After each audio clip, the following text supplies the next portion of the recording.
dear viewers, and welcome to the latest episode of Extra Extra. It's all about whiskey. I'm going to pause here before I introduce you, Joshua. Okay. Because now I've done such a good job of getting viewers tucked away in my head brains. Mm-hmm.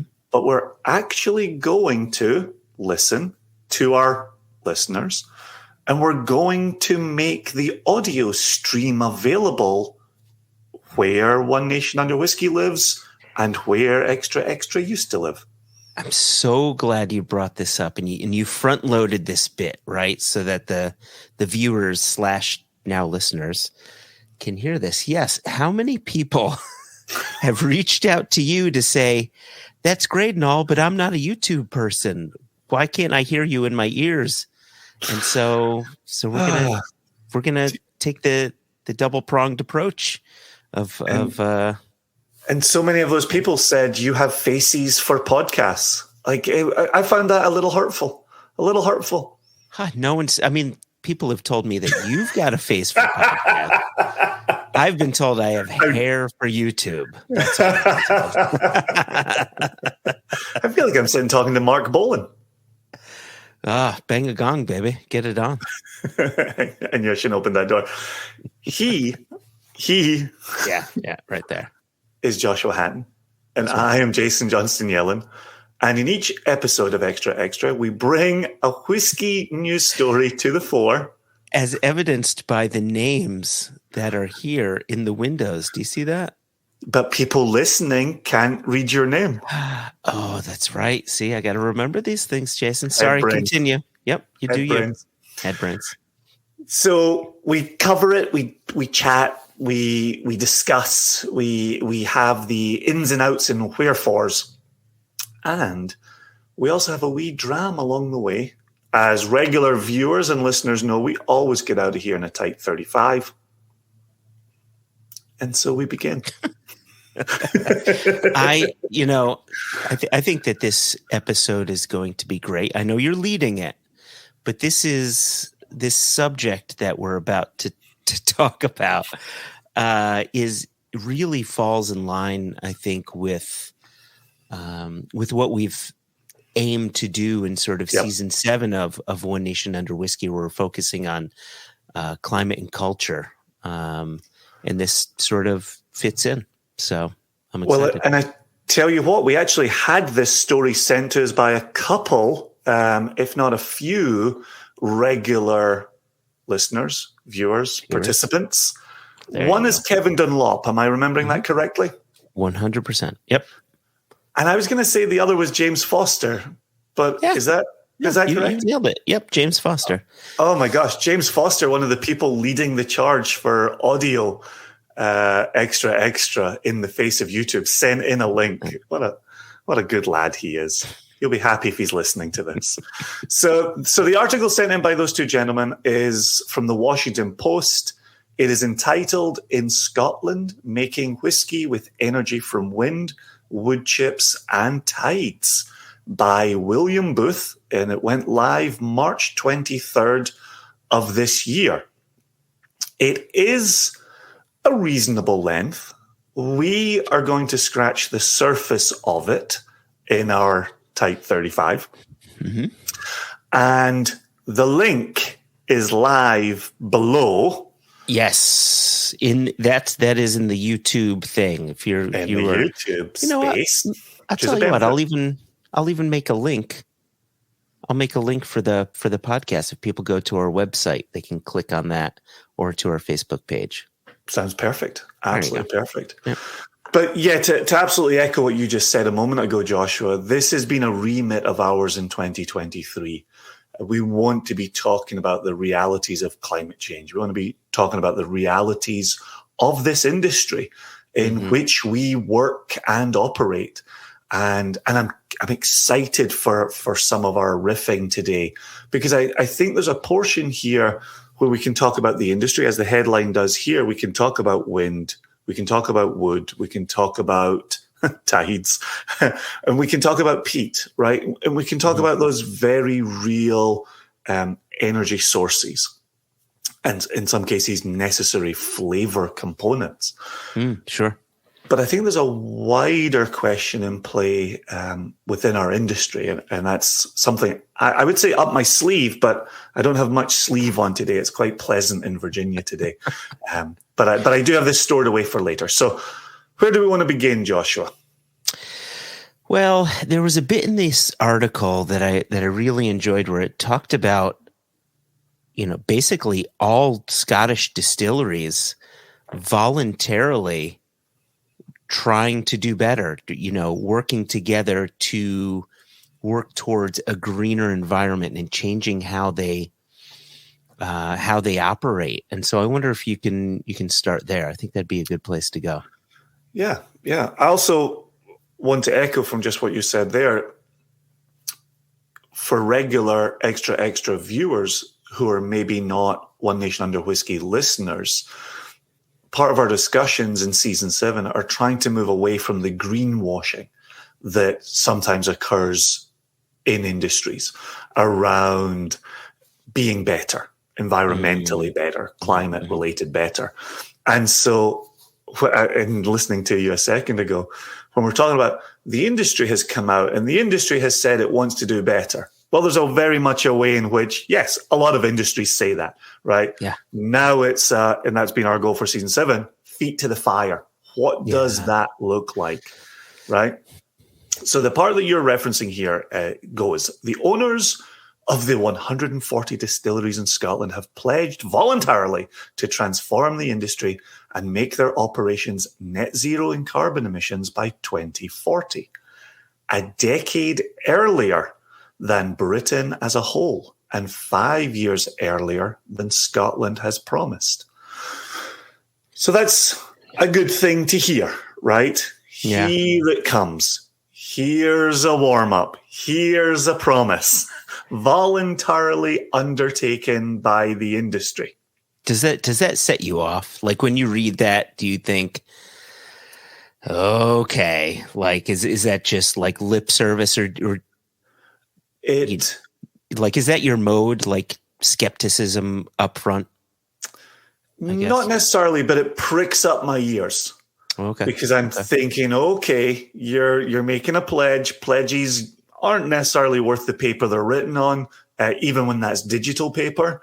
But it's if it's 140 distilleries, right? If it's Scotland's entire industry saying this, you've got my attention at least, right? You've given me something to keep an eye on. I want to add on here that there's a part that follows on from that. Many polluting industries, shipping, steel, aviation, cement, are similarly vowing rapid change based on technologies that are not yet available on a commercial scale. It can be difficult to separate serious commitment from campaign slogans. So I think our chap here, William Booth, is spot on, right? Absolutely spot on here, right? Yeah. It can be difficult to separate serious commitment from campaign slogans. And what I like about that is I'm hearing this rising tide from concerned consumers who are saying, don't just tell me what I want to hear. Do the things that I want to see. Yeah, there was, and I don't have the quote here in our little banners, like viewers have been watching the banners pop up, but there was one quote in the article that I found striking and almost a welcome comment, like a very honest comment. And that was from the CEO or the managing director of Bruichladdich, where they're saying, look, our aim is to be a better distillery from an energy usage standpoint, but we're a distillery and not an energy company. This stuff isn't easy. And I really liked reading that. I liked that open honesty from him. Yeah, that was Douglas Taylor. Yeah, the company's chief executive over at Bruichladdich. Yeah, we're a drinks company. We're not an energy company. We don't own a wind turbine or tidal machine, right? But also then Taylor also talks there about the need for hydrogen, right? Or a desire to use hydrogen, where hydrogen, I don't know why I'm having a hard time saying hydrogen. Hydrogen. It's been a very long day. We've all a good time. But he says, like, even if we want to use hydrogen, it's not available on Isla. And so this is actually part of what I wanted to discuss today. Is last time I was in Scotland with Jess, and this was last May, and we were driving around, we were talking about the future and talking about electric vehicles, and there's talk about electric vehicles in this article as well. Sure. You know, will there come a day when electric buses are driving whiskey tourists around the wilds of Scotland? And Jess and I were having this conversation where we're at a teeter-totter point right now, a seesawing point, which is there's a desire but limited infrastructure. Yeah. And there's not going to be increased infrastructure without greater demand. But you're not going to get greater demand because people aren't necessarily buying the vehicles in this case, because there's not an infrastructure. And there's a little chicken and the egg situation here, right? Chicken and the egg there, right? And so it's interesting to read Taylor here saying we'd be up for using hydrogen. There's actually another quote in the Taylor section here. So it's actually not a quote. This is from the author William Booth, not from Taylor. Bruichladdich, right? The distiller switched from using heavy oil to medium oil to a commercial heating oil. A little cleaner, yes, but a long way from net zero. So, right. And then and you and I were talking about this before we hit record, the anaerobic digestion device that was big talk a decade ago. Right, there was the Valanche bottling around that as well. It says in the article it failed. Right, that was hopefully going to supply fuel to the distillery, and it failed. And so, yeah, go ahead. Well, what I was going to ask is, you and I know about that bottling. You and I are familiar with that little bit of history with Bruichladdich, but I imagine there's a lot of viewers / listeners that don't really know what that anaerobic thing was. Could you maybe nutshell that just for the viewers / listeners? I think all I have is nutshell, which was byproducts from the distilling process were going to be reused, essentially reformatted to fuel the distillery. Yeah, there you go. Right. Okay. Like, it was a bold idea. The part that I want to address about it is time was spent on that. Money was spent on that. There was an attempt made that ended up coming to nothing. And if you're a distiller and your accountants are watching your pennies and your pounds, how far can you go with it when you have to turn around and say, yeah, that was a failure, but now we're going to work on this next project? Those bean counters get to a point where they're like, we could just use a cleaner heating oil and move forward, and we'd know where we stand. Right? Yeah. Yeah. There's always a trade-off. It's a trade-off, and it's never good when bean counters decide what you're doing, which is why I like that they went forward with this anaerobic digestion system. It's unfortunate that it didn't work out, but it's nice hearing that there's other ideas for our industry to be using, which the article discusses a bit further. Yeah, I was going to say, right on the heels of that, Joshua, there's another quote that we're going to present in banner form here, which actually speaks a little bit to success, which, how lovely is that? Piggybacking on Scotland's green transition, the whiskey sector here has reduced its carbon emissions by more than half since 2009, as it has gone from consuming just 2% renewable energy to 39% renewable energy in 2022. Right? So steps are being made, right? Successes are being seen. And you started out by asking me, when you hear this pledge from 140 distilleries, are you a little skeptical? I'm like, well, maybe by nature, but I try to be, a little positive. Then you see a number like that in 13 years, an increase of 37% use of renewable energy. Pretty tidy. And I know I was listening back to the Matt Hoffman Westland episode that we just released. I was listening back to it over the weekend. And even then there, we're still making the joke of water treatment plants existing behind copse of trees. And it's kind of like, look, there's a real number, right? Right. Renewable energy has increased 37% in the Scotch whisky industry in 13 years. Let's rejoice. Let's celebrate that. Yeah, I think that's well worth celebrating. I want to say this next thing without coming across as controversial. And I definitely, I don't want this to be a political statement in any way. So I'm going to try to do it. Here in the US, you've got two major parties. You've got the left and the right. And you've got the left that really want some serious progressive issues to be pushed through. And then you've got those on the left that are looking for their issues to be pushed through. Sorry, those on the right. Thank you.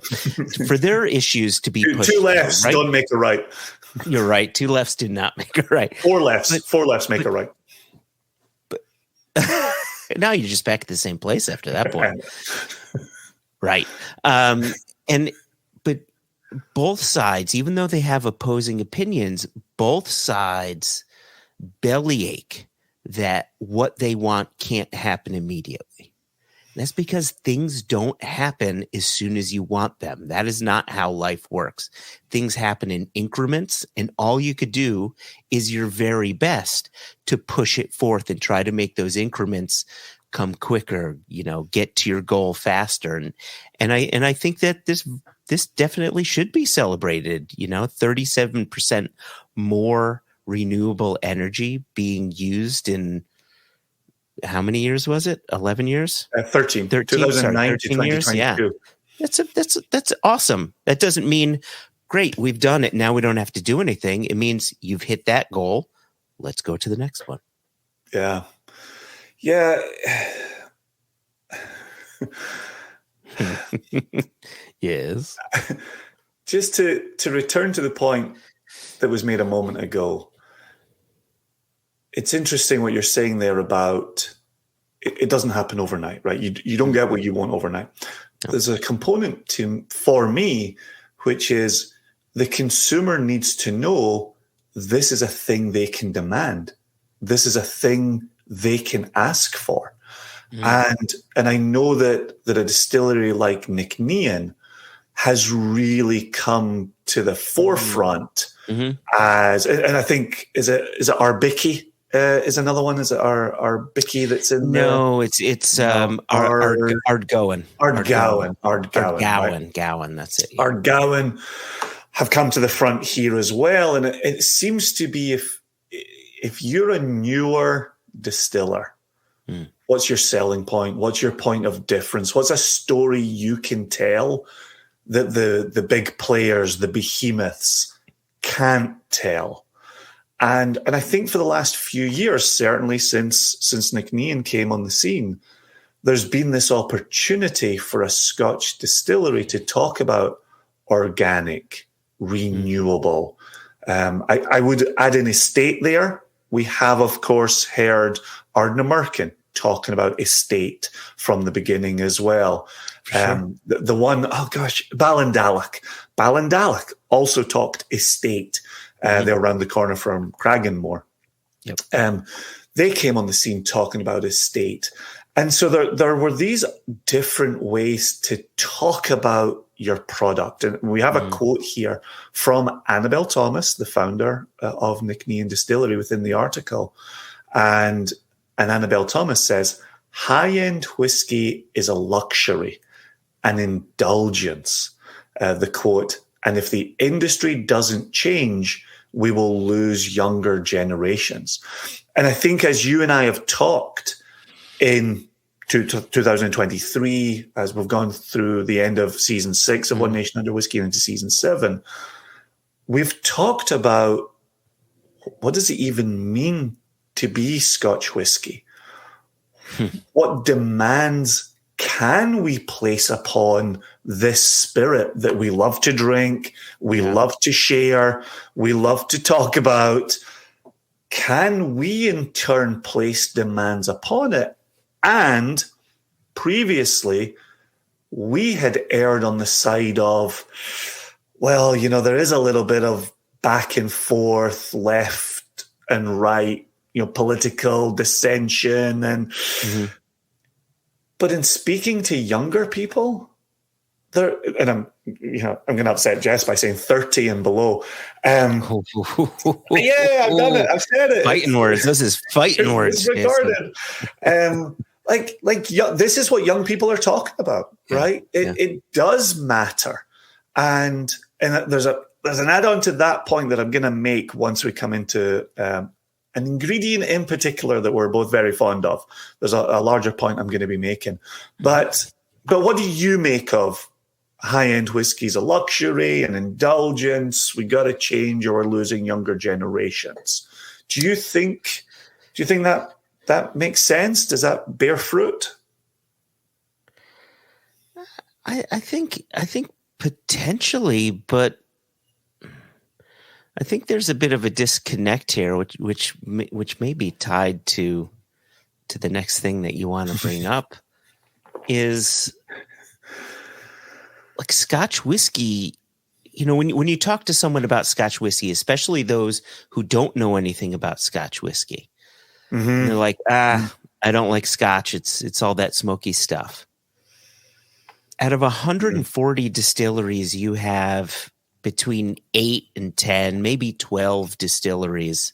Let's call it around 10 that are doing peated spirit with any regularity, and then a few others that do it now and again, maybe a couple weeks out of the year. The vast majority of Scotch whiskey simply is not peated. So if that plays into the potential of losing younger generations because they're upset that the industry is being so hurtful to the environment, well, it's not accurate. I mean, the industry itself is using around 1% of the overall peat consumption within the UK. 96% of it was being used by gardening centers, and that's no longer happening. So I can appreciate a younger consumer wanting to be very conscious about where he or she puts their money, because I do the same. I support companies who I think are being are doing things the way that I would like to see. So I get that, and I'm not a younger person. Definitely, Jason, not. You did not have to agree with that. Oh, sorry. Sorry. Vehemence is just so no. I thought you liked it when I agreed with you. Okay, sorry, my mistake. So I definitely agree with Annabelle there that we can lose younger generations. I think the Scotch whiskey industry is doing its part to help offset that potential, but I think that the industry as a whole needs to do a better job of educating consumers as to the realities of peat usage with Scotch whiskey, like specifically with that, right? Specifically with that. So hold off on peat for a moment, because we're definitely going to circle back to peat. But if you think about wind, well, you end up with turbines that are on hillsides that many people think are an eyesore. If you think about burning wood chips, you're spending a decade building out a forest, growing a forest, right? Comes with an Allen key. You reach out to IKEA, they have the whole thing, the whole forest for you. Right. To then burn it and put it back into the atmosphere, right? If you think about peat, we're digging up carbon, and now we're putting that up into the atmosphere as well. If you think about the water, right? We are in some instances facing drought conditions in certain parts of the summer in certain parts of Scotland. Nobody ever saw that coming. So this high intensity of water usage, right? So we can identify the problems. the problems are pretty clear. It's an industrial process that happens oftentimes in rural communities. And that's always been partly one of the fascinations for me with Scotch, is where distilleries live and reside, right? You don't have to go to Scotland. You don't have to go to Glasgow, Edinburgh, Aberdeen, Inverness, Dundee, Ayr to see factories in operation in these cities. You go on a ferry to Islay. You go on a ferry to Jura. You cross the Skye Bridge to Skye. Like it's wild, and I mean that multiple senses of the word. It's wild where we make whiskey in Scotland.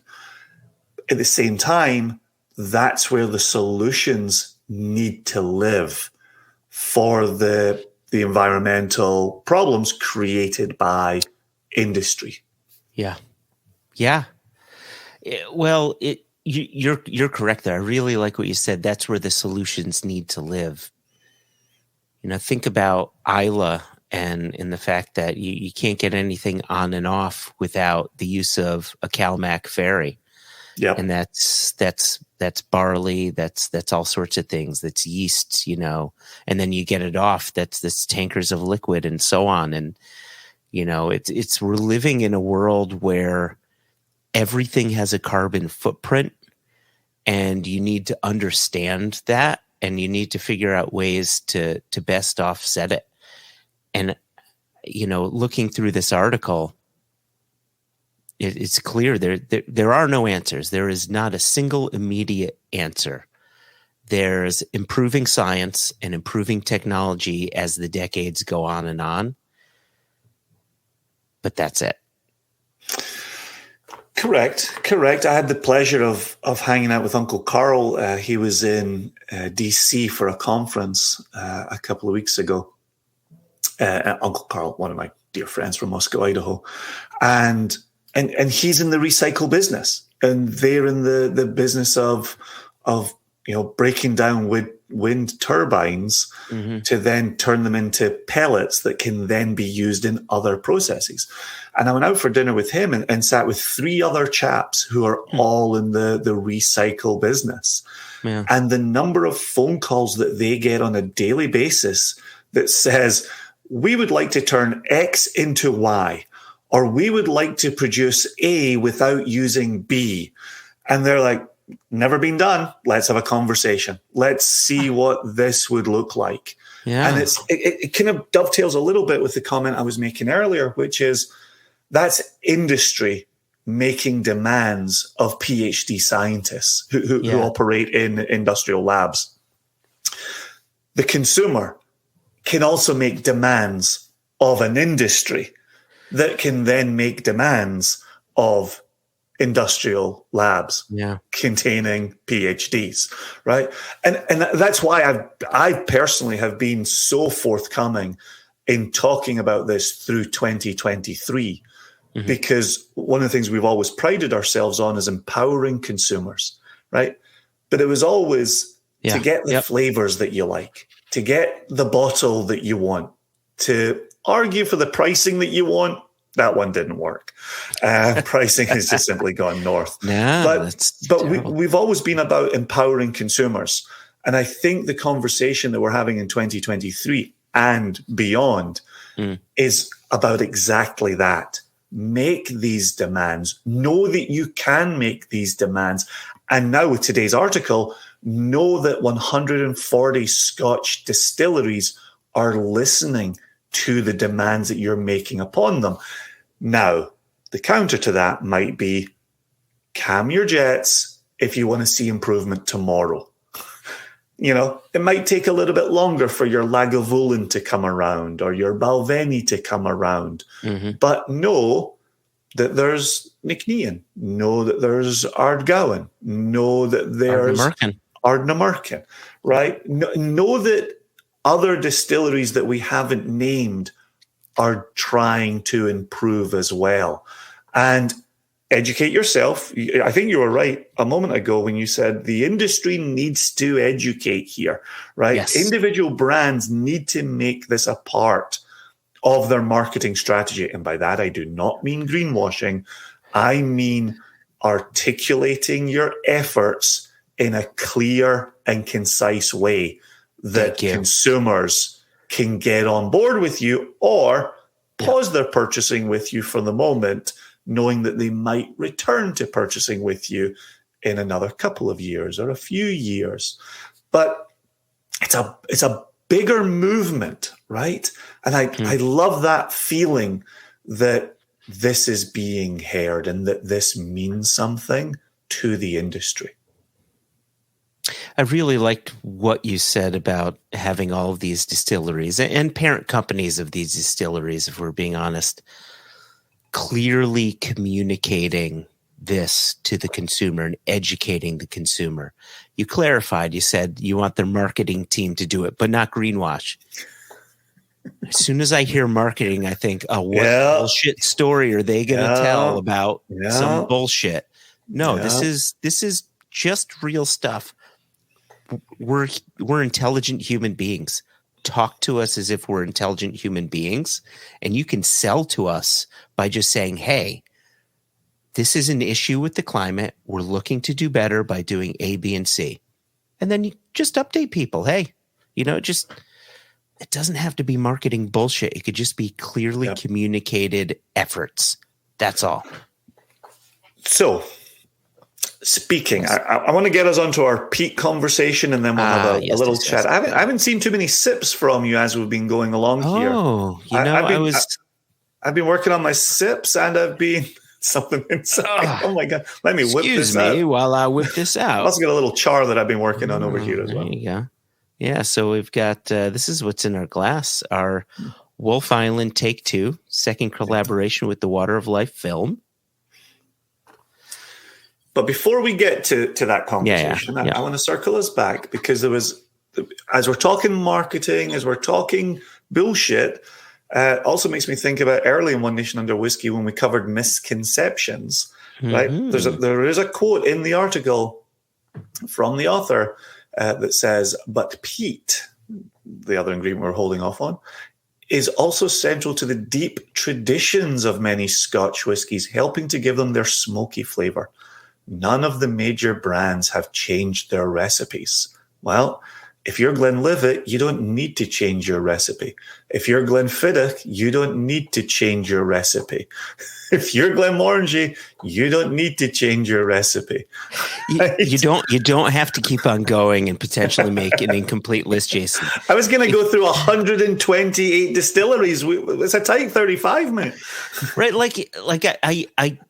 So here's one thing. So you are correct. I was correct.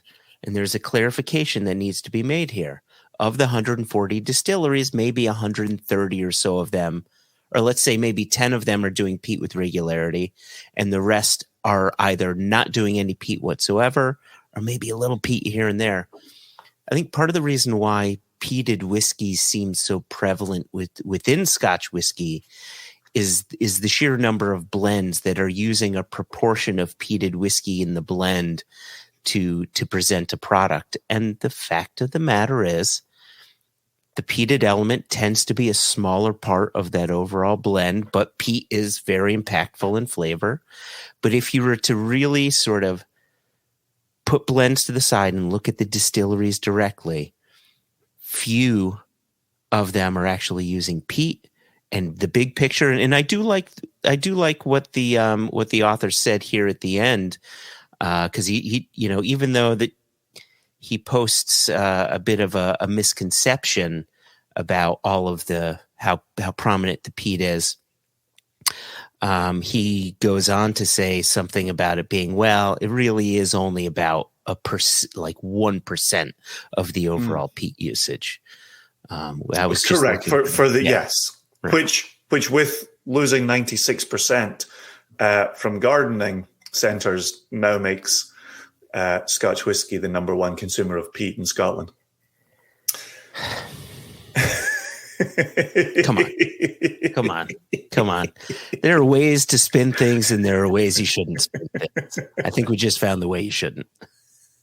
Well, we just had that in our conversation with Matt Hoffman at Westland, right? Like marijuana in the United States is using peat in a way that it's never used peat before. And so while Westland talks about using, a very small portion, what was it, 2 cubed yards or something like that? Yeah. Right, from 50,000 total acres in the state of Washington. It's a small percentage. It is being used, right? Which brings me to my bigger point here, which piggybacks on what Annabelle Thomas was saying, which was we're in the business of an indulgence, right? We're trying to find ways to make our indulgence work environmentally.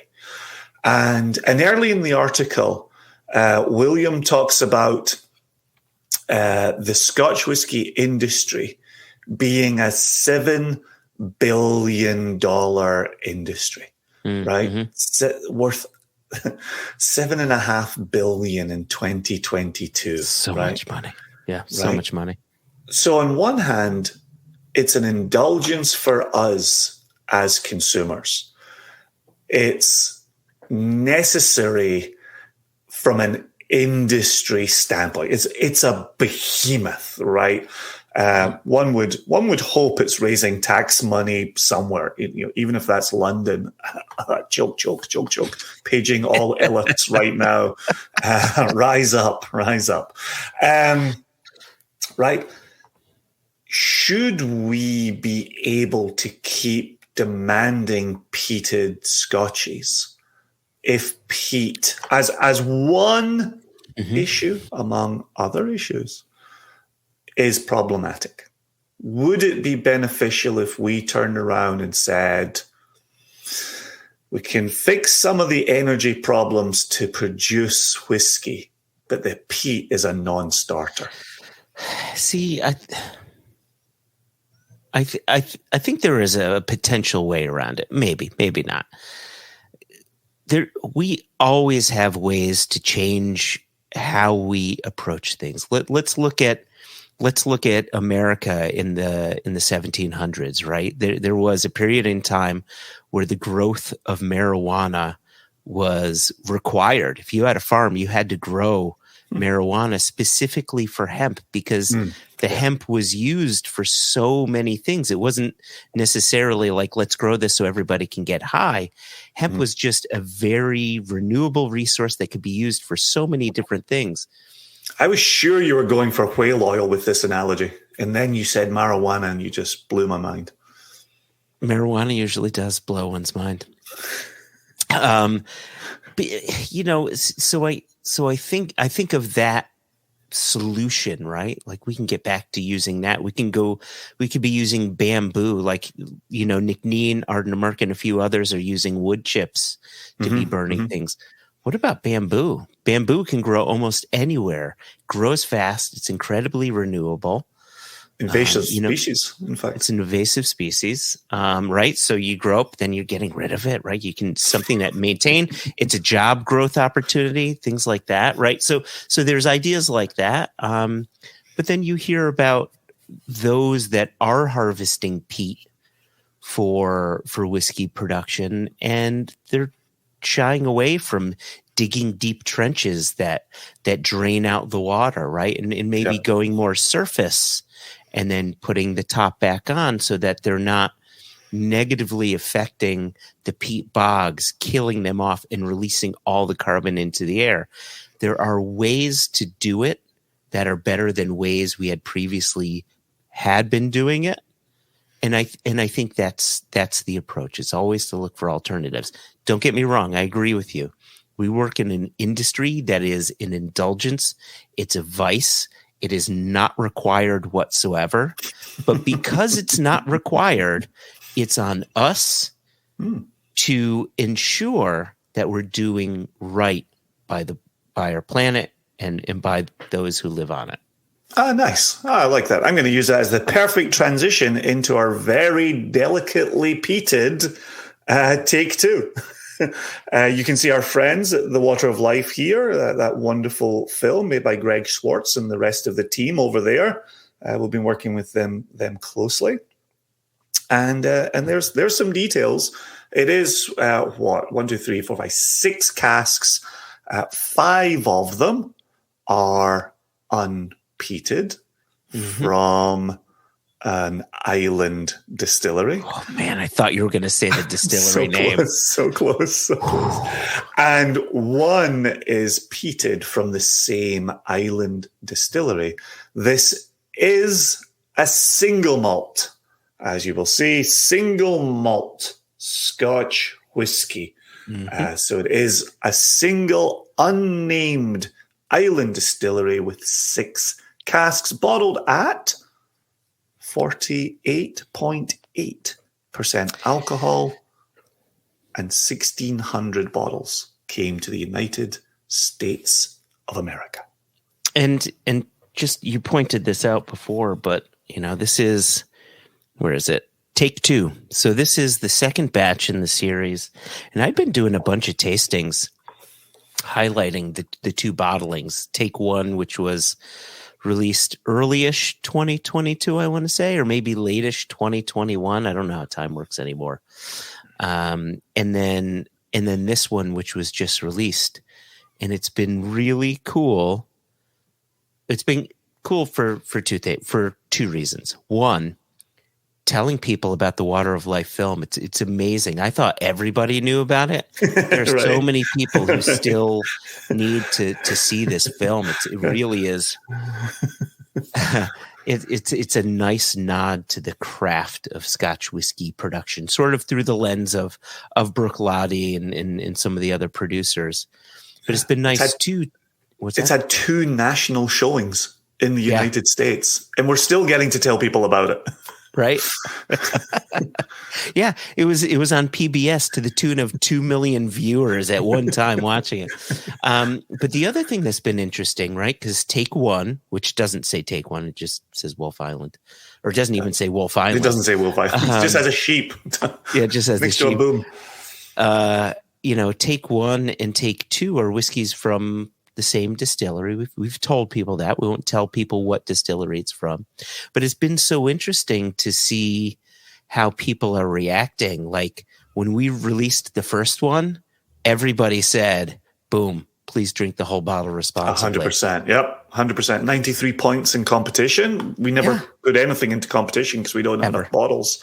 Yep. And 1,600 bottles meant we put into competition. 93 points. Tickety boo. And then I do these tastings and I ask people, okay, which one did you like more, the first or second one? And more people like the second one even more than the first one, which has been really cool. Do you think people like new things? Do you think that's like, do you like the new iPhone more than the last iPhone? And folk go, oh yeah.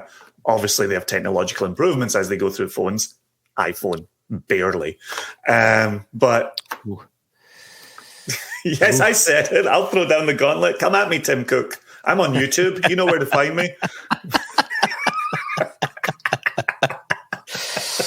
So I don't know what came over me there, talking to you on my MacBook Air with my phone beside me, my AirPod in my ear. I know Apple's lawyers are coming over to you. Yeah, it's been cool to see that, because there haven't been changes. It's the same recipe, right? It's 6 casks. It's 5 unpeated, 1 peated, between 7 and 9 years of age, all first fill bourbon, 48.8% alcohol. Just a different set of 6 casks to show that it's a separate batch. Yeah. Bright, fruity, bit of citrus, little bit of that peat to the back, like a warming peat, a Highland style peat, I would say, rather than an Islay style peat. There's like really, really rich, chocolatey even. It's interesting that you get chocolate. My palate focuses on this sort of lemon meringue thing going on, almost a lime meringue, right? Just this bright citrusy sweetness, key followed lime by creamy, but that creamy. There you go, key lime. I like that. Yeah. Do you have a favorite? Oh, go ahead. Oh gosh, do I have a favorite pie? No. Well, we could talk about favorite pies. Easy. Cherry, just for those keeping score at home. She's my cherry pie. I liked it before the song, but yeah, there is a song about my favorite pie. Anyway, what were you going to ask? Well, I interrupted you, and you were going to say something, and I have a feeling we may have lost it. I was just going to go on about the pepper, right? Where does the pepper manifest? How does it play around that liminess, that brightness, that fruitiness, that little bit of smoke, right? I 100% stand by. You and I rail against marketing bullshit all the time. That hashtag has never been truer than it has been with Wolf Island 1 and Wolf Island 2. Like, this was one sitting with the the Water of Life team in DC. We hit it and we kept hitting it. And we nearly recycled the bottle on the Monday after popping the Vino Seal on the Friday. It's just incredibly drinkable. Even sitting here talking to you, it's hard not to pound it. And we really do say hashtag, please pound it responsibly. That's a different podcast you and I do. Oh, that's a completely different podcast. Yeah. So what were you going to ask me? Fun. Since we got to get out here in a tight 35. Nah, I forgot. As I grew up with my father saying, sure as shite, sure as shite, sure as shite, Joshua Hatton won't forget something. So let me, yes, I will. You know what? Because I'm a considerate lover. I'm a considerate person. I knew you were going to say that. I knew you could not say considerate without saying lover after it. Go easy. So, yeah, I just wanted to make sure you got your thing. And listen, we are towards the end here. So, last things I'll say is for this Wolf Island Take 2, it's just now hitting store shelves.